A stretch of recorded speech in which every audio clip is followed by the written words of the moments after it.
Hello, kia ora, I'm Philip Duncan with your weather update for Monday, September 5, and we're dealing with a wintry change moving up the South Island and into the North Island, where it's colliding with a low pressure system coming out of the Tasman.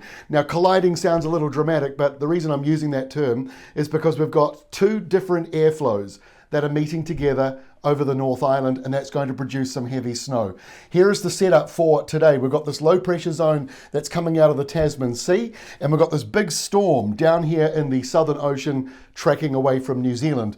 Also this big high south of Tasmania. So all of these things are working together to dredge up a southerly, and then this low to the north will help lift it even further, but also at the same time, it is pulling down this northerly airflow full of moisture. We're seeing all that rain around the North Island today. So you put rain over the North Island with a northerly, and then you inject a southerly into it, and that's the perfect recipe for snow. And that's what's going to happen right here through the central part of the country. Now, this is the setup for lunchtime today, showing you the three different features of our air pressure map. The big high out near Tasmania, the low here in the Tasman, and the storm in the Southern Ocean. So these two systems down here are working together to pull in the southerly. So a big cold southerly coming through with snow to low levels, and the temperatures pretty cold down around Southland and Otago and Canterbury over the next couple of days. But it's the North Island that's going to see the heaviest snow, because that's where the bulk of the moisture is. And you throw a southerly into that and it turns to snow. It's quite a normal setup that we do get in September. So let's take a look at the snowfall. This is how we are at 8 o'clock this morning, Monday morning, and you can see the snow flurries down here. Let me animate this and it will show you what happens over the next 24 hours.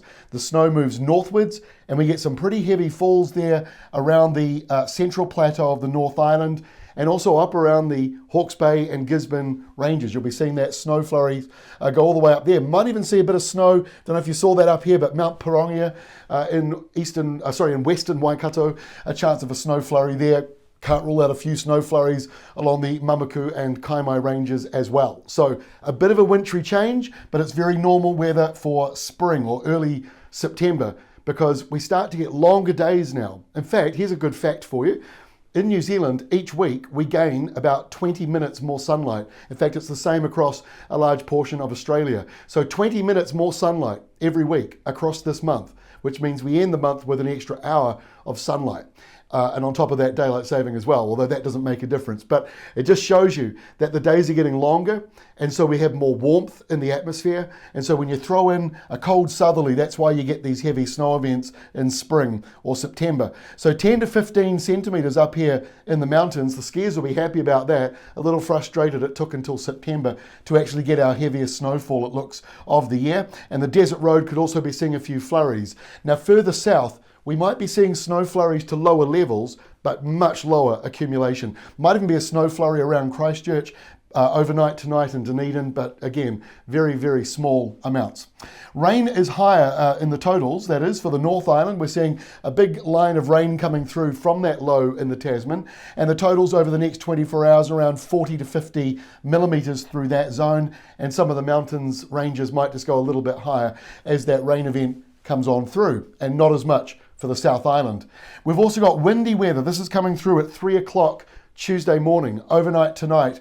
As that low moves through, the windy southerly now finally goes up to the top of New Zealand. Now that shouldn't be too problematic for most places, but over here jumps over the ranges and you could be seeing gusts over 100 kilometres an hour. So just be aware some power cuts are possible, heavy rain and wind, both over here for the eastern side of New Zealand. And we haven't forgotten about you over in Australia. You've also got a fair amount of rain coming through later this week. This is the 2-day rainfall covering Wednesday and Thursday, and it shows a lot of rain coming to these inland areas. Sorry, I've forgotten to put the rainfall key up there, but I can tell you that's around about 30 to 40 millimetres in these areas, and you're talking about sort of 15 to 20 millimetres in the yellow and gold around the outer edges. So a fair bit of rain on the way for inland parts of Australia. Let's get into the forecast. Here we are for lunchtime Tuesday, and you can see that southerly flow going all the way up the country and that really windy weather just over there in that northeastern corner. The South Island, things are calming down, high pressure over here, slowly starting to move towards New Zealand. So by about Wednesday, that high moving off from Australia, moving out into the Tasman, and it's calming down that colder airflow in New Zealand. It will be colder right across New Zealand for the next few days ahead. But by the time we get to the middle of the week, one last surge of showery southerlies and a few snow flurries on the ranges. And then by the time we get into about Thursday, it should start to ease. One last thing about Wednesday, this low over here coming into Adelaide, northerlies and rain, and then that'll be turning westerly later on. So as we move through the week, by Thursday, that high from Australia rolls into the New Zealand area. It's not perfectly settled, still a couple of showers lingering around the North Island, but it won't be much. Mostly dry on Thursday, thanks to that high. A very different story in Australia. The high blocking that rainmaker as it moves into Victoria and inland parts of New South Wales, even right up to inland parts of Queensland. And as I say, those totals are quite high for these inland areas through here and down right towards Melbourne. And on top of that, windy northerlies blowing through for you as well. By the end of the week, that rain starts to ease. Classic cold front.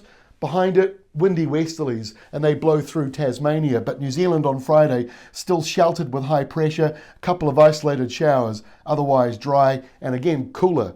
It's a cooler week this week around the New Zealand area. And we end here on Saturday, where the winds are starting to warm back up again. Northerlies return to New Zealand ahead of that front.